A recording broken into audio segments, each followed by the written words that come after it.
Good afternoon, ladies and gentlemen. My name is Miles Postlethwaite for Turbine Services. We install micro and pico hydropower units. That is, in case you're not familiar what that is, that's generating power from water, flowing water. We do various sizes, but what we're going to concentrate on today is the smaller size. With the modern technology, it's possible to get a reasonable amount of useful power from a small burn or a beck, which, you know, 20, 30 years ago wouldn't be considered useful at all, but modern technology makes that more likely. There's several types of turbine. I mean, to generate power from water, you've got to have water falling from a height. You can either have a small amount of water falling from a great height, or a large amount of water falling not very far to get the same amount of power. If you have, say, I don't know, a gallon a second coming from 200 feet, there's a reasonable amount of power in that. But if you want to get that power from only, say, 6 feet of fall, there isn't as much energy in the water falling from 6 feet, so you've got to have a lot more of it. Bigger turbine, such as the sort of thing you get in the old mills. Right, the types of turbine you get. There's two families of turbine, impulse and reaction, or if you like, high head and low head. Impulse turbine, the Pelton wheel. That's basically like, I don't know if you remember, if you put a bike upside down, you squirt the hose pipe on the back wheel, on the outside it spins round. If you have buckets on the end of that wheel, it works a lot better. That's basically how a Pelton works. A jet of water jetting against buckets on the outside of a wheel. That's for high head sites, anything, you know, sort of higher than 100 feet, right up to sky is the limit.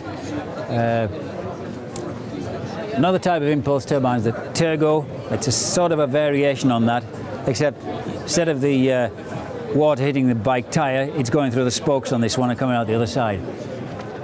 The low head turbines, where we don't have as much energy, we use either a propeller type of turbine, which is a propeller in a tube basically, or a Francis turbine, which is a variation on that.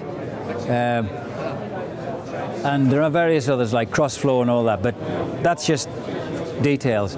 If you have, not everybody can have hydropower, you've got to have a stream which is useful. It's no good just having a pool of water, because that's not doing anything. You've got to have moving water, water which you can take from one level and let down to another level.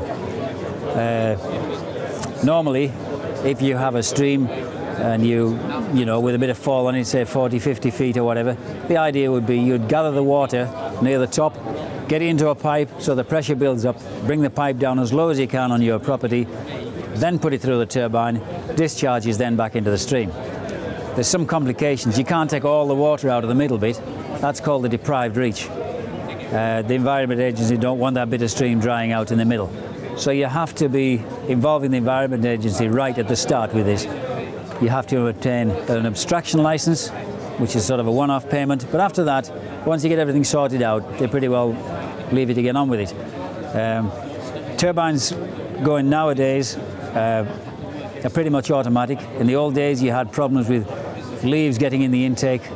The lights went dim. Somebody had to go out and clean the leaves off maybe twice a day in September to October, somewhere like that. Nowadays, we have self-cleaning intakes.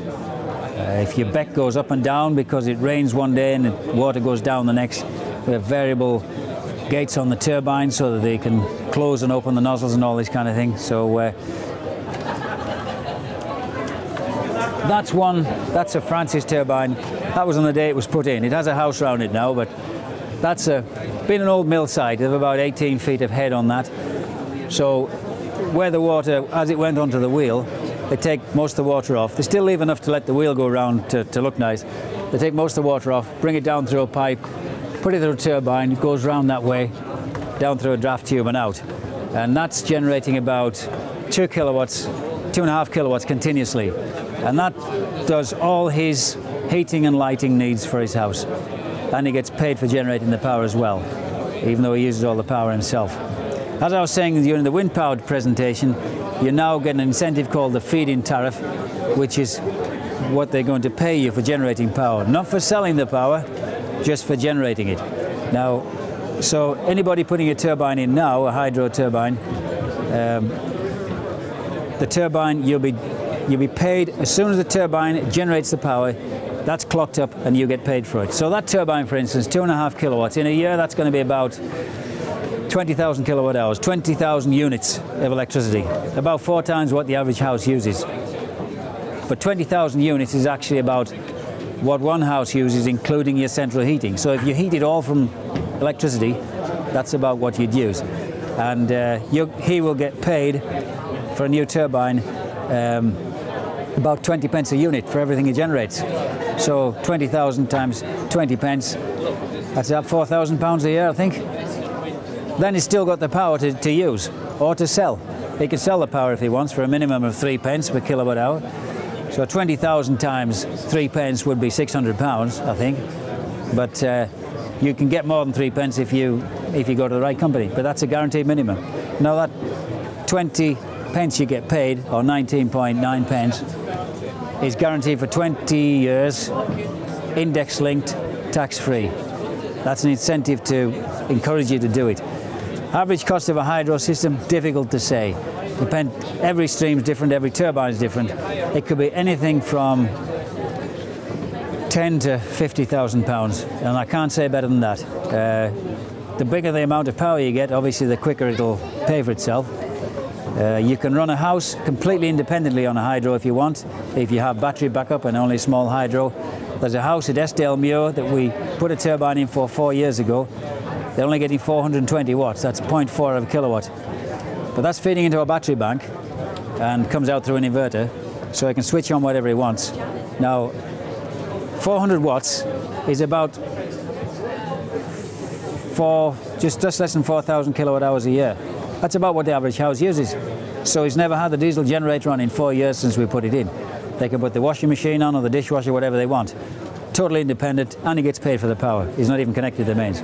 That's a Pelton turbine, by the way. That's one at the youth hostel near Keswick. The power comes in through these two, it splits there, through 2 jets, there and there, variable jets, automatically controlled by a little actuators on the end. So if the water goes down, one of them will close down or close off. That's the turbine house. Penstock going in. This is in a area of, well, it's in the Lake District. It's also in a SAC, SAC, Special Area of Conservation, and all the rest of it. That's an old dam that we utilise with a new intake. So it's a scruffy old dam, but it's always been there. But they got permission to put that in. If you want to measure the amount of water you've got, you need to know if you've got enough water to generate power. You need, one way of doing it is put a little notched weir in. You can either do it, you dam the stream. You've got to get permission from the Environment Agency first. You put a dam across with some plywood or some boards. You either cut a V notch, like a right-angled V out of it. It's got to be a right angle and a very tidy V. Or you make a rectangular notch in it, if it's a bigger one. And basically what we're doing is we're measuring the water height. That's your notch. The water's coming over a little waterfall there that you've made. And it wants to come over a sharp edge, so you cut the wood to a sharp edge there. But as you can see, the water slopes off before it gets there, so it's not accurate to measure it there. So you take a spirit level, measure that level back to there, and you put some marks on the things. And if we know that height, we know exactly how much water is coming over.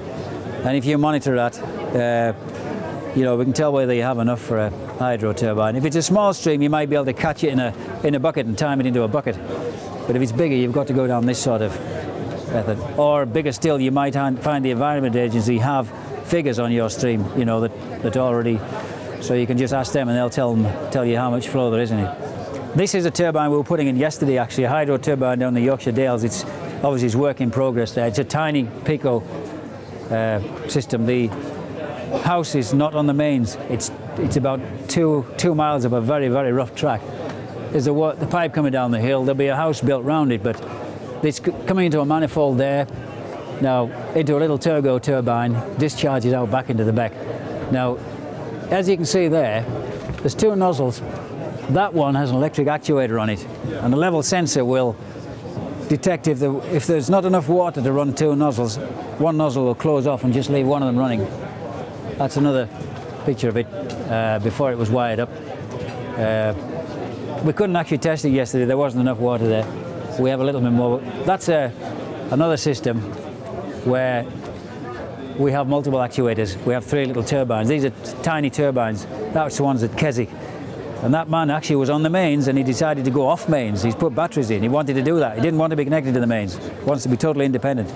So he's got the beck goes up from quite a lot of water to very little. So those actuators come on and off.